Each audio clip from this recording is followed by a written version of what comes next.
when I think of wealth, I don't necessarily think about money because I'm really big on life. Like, I love living. I believe that hopefully, maybe I hope we get more than one life, but you know, this is the only one we got. And the fact that it's you won the fucking sperm race. You won that. You were the winner from day one. The fact that it was us that came out in all the odds is pretty fucking special. And for me, wealthy is living my best fucking life.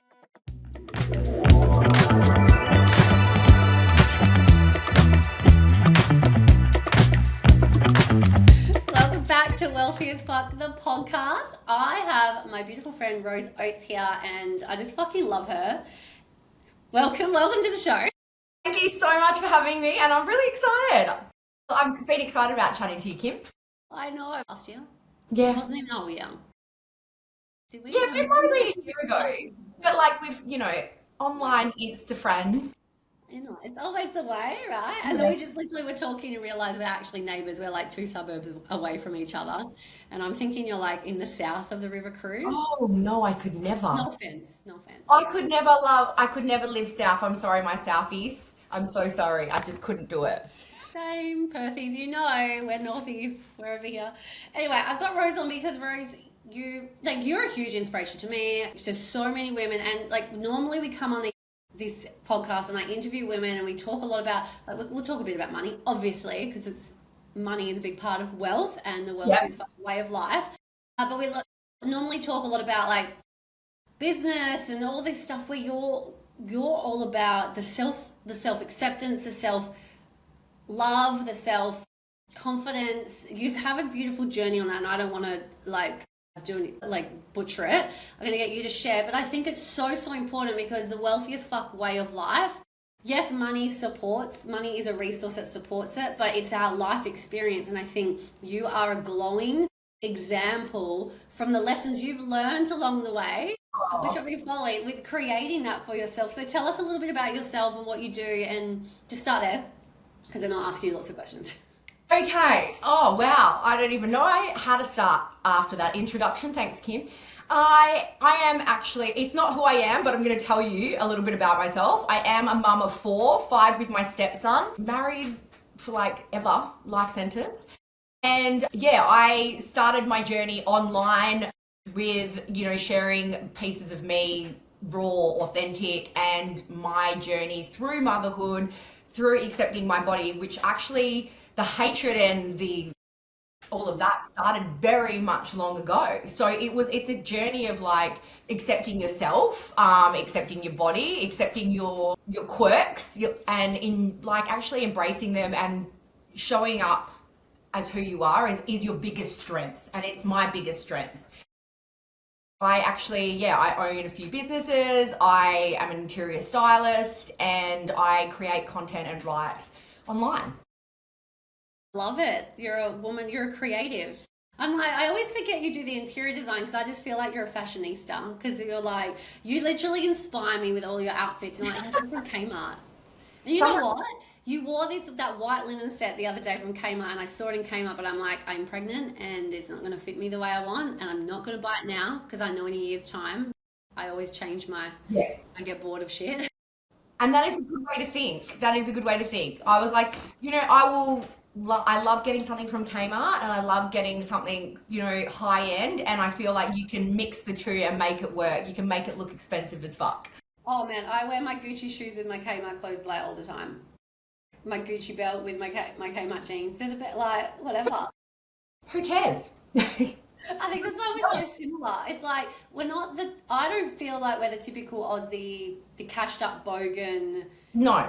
Stereotype, but I feel like we've come from where like we want to feel fabulous, but we don't need a fancy brand to feel fabulous. We can feel fabulous in the Kmart, and we're like, fuck yeah, this was only $20, but we still feel $1 million in it. I think that is also goes back to self-confidence, self-worth, feeling good in your own skin. You don't need a fancy brand to feel good. No. There's people decked head to toe and don't feel good about themselves. I know. Gucci and Louis and whatever. And to be honest with you, I'm gonna pick experience over a designer bag any day of the week. Yes, yes. Well, talk us through like where was your, let's start at the low point before we get to the other point. Where was the point where your low point? I can't even put it specifically because I know it wasn't just like a one moment. I know it would have been a lead up of things. So what was going on for you that you felt like, you know, you weren't your wealthiest fuck self? What was going on?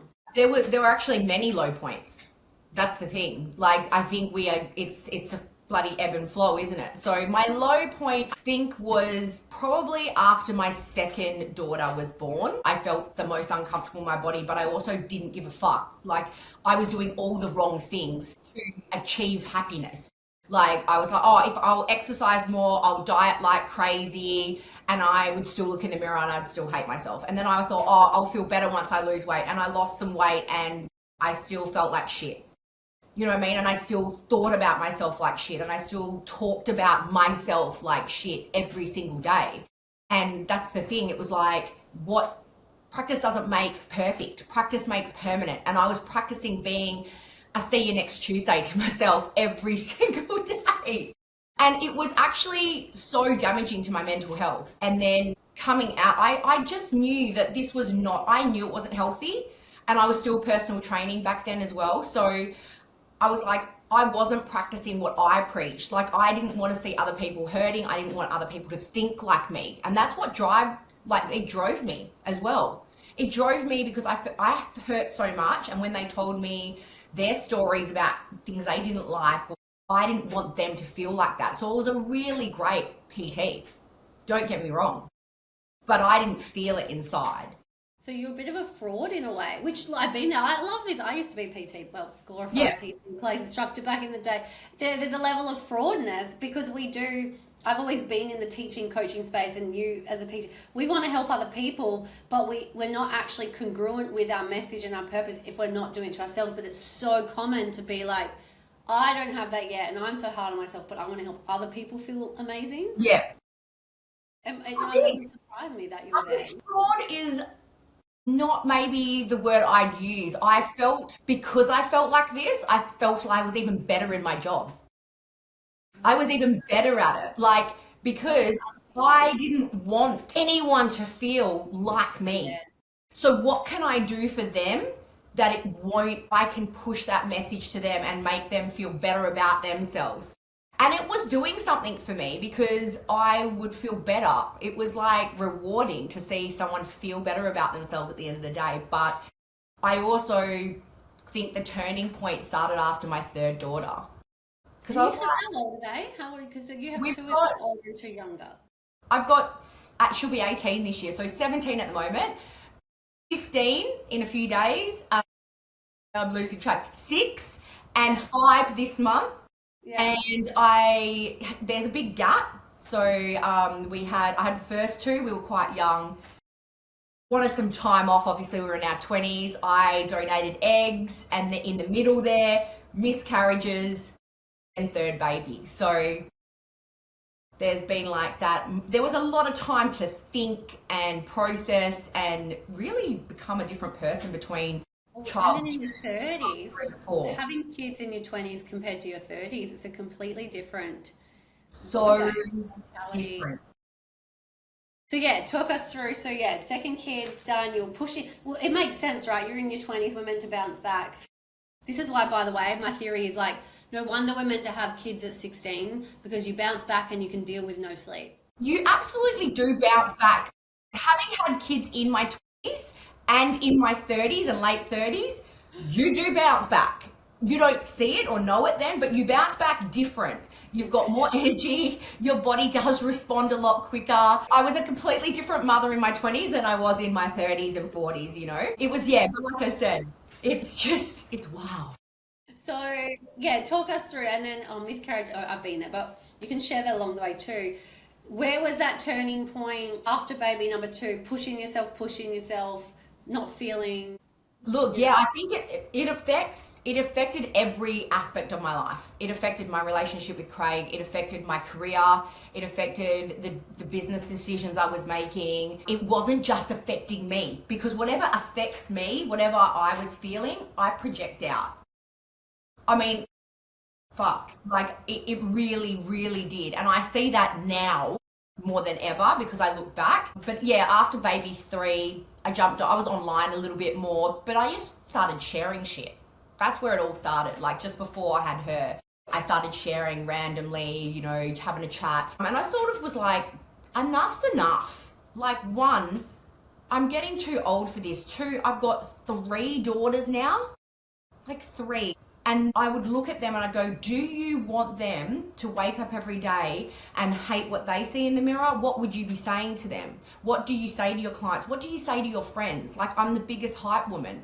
I love it. I love seeing people shine. Yet I couldn't let myself, so I had to start doing little things and make little tiny thing, like changes that were going to like push me forward and change my mindset. As cliche and cringy as that sounds. It's always the cliche cringe. It's always the hindsight of like, yeah, oh, I hear this all the time, but when I finally get it, and sometimes a lot of the time it takes us women to have kids, because I have a daughter, I have another daughter on the way.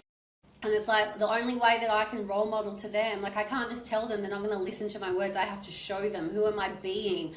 I don't want them to have all the self-hatred and the low self-esteem and the not good enough feelings that I had. I have to role model it. But look, if you're listening and you don't have kids yet, like this is another sign for you to listen. Yes. And become the person. Don't just talk it. Don't just say it, and don't just tell other people. And this is where the whole fraud comment came in, I guess, for me. It was like, don't just talk the talk. You've got to walk the walk. And it's all those cliche sayings that are so fucking true.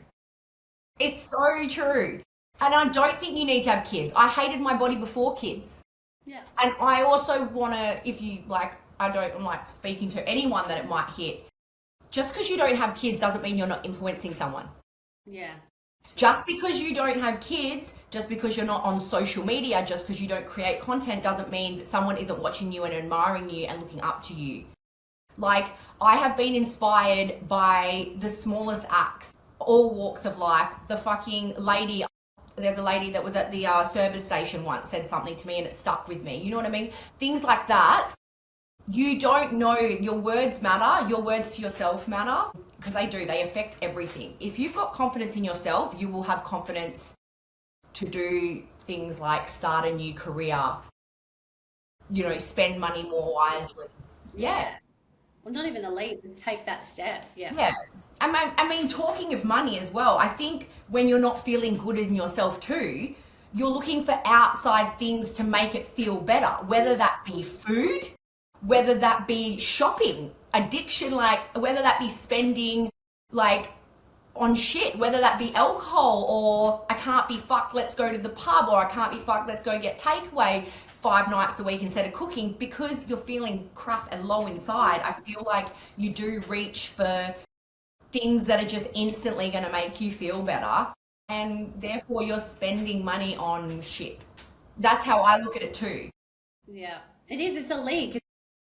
People, I don't have money, or I feel like I earn good money, but why do I have nothing to show for it? Or why there's more month left at the end of my money? And we don't realize, and this is a big thing that I've been focusing on this year as well with my clients, is the energetic leaks. Is money's just the energy, and it is energy, and it's just one leak.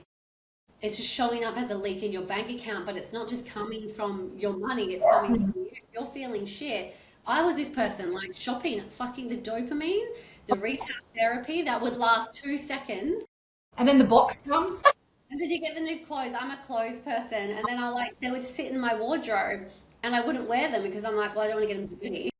So then I buy more stuff, or like I've already worn it once, I can't wear it again. But the whole point is to buy the clothes to wear that you love. Like that's a money leak, but that stems from I'm not feeling good enough within myself. Yes. What can I buy? What do I need to feel to make me feel better? Yeah, and that's what I even say to the kids. I'm like, you know what I mean? Like I teach them that same thing. When you feel good about yourself, you're not like, or you're having the time of your life, what are you thinking about? You're not thinking about, oh, I know you need to go get that brand new jacket. Like when you're having the best time, you might be at the beach or you might be on holiday and you're feeling amazing. The last thing in the world you're thinking about is what I can buy and what I can waste and all of that. I just feel like when you're happy, you care about the memories and the photos and you're in the moment. But yeah, like it's sometimes, yeah, I felt like it would go shopping to make myself feel better, but that wasn't fixing the problem. No. I thought, oh, if I buy nice clothes, it will make me feel better in this body because my body's not good enough. It just keeps piling up. Like it's one thing after another because the sole thing that's wrong is in you. Yeah. Like you're not feeling good about yourself. So fuck that. It's quite a journey. So did you find, before we started to shift some things, did you find like money was being wasted? Did you see that show up in your finances, or were you still in a potential, not an ignorance is bliss, but you know, some people, the money side of things is a big problem for them. Did it not feel like, did you have other things that felt like they were a bigger problem or taking up more space in your capacity? Or did you notice, did it affect anything financially? For me, I've always had like a huge amount of responsibility with all the kids, like even having 2 kids quite young. Although I was responsible with money because I had to be, I did notice that was unnecessary. I was the unnecessary spending. I would see the clothes, and I'm not like a hoarder or anything, and I'm usually like I said, I really love fashion and everything, and I do believe in buying really good pieces. But when I was going through, like for example, you know when you clear your closet out with Sammy's haul and you go, I'm going to keep that, I'm going to donate that.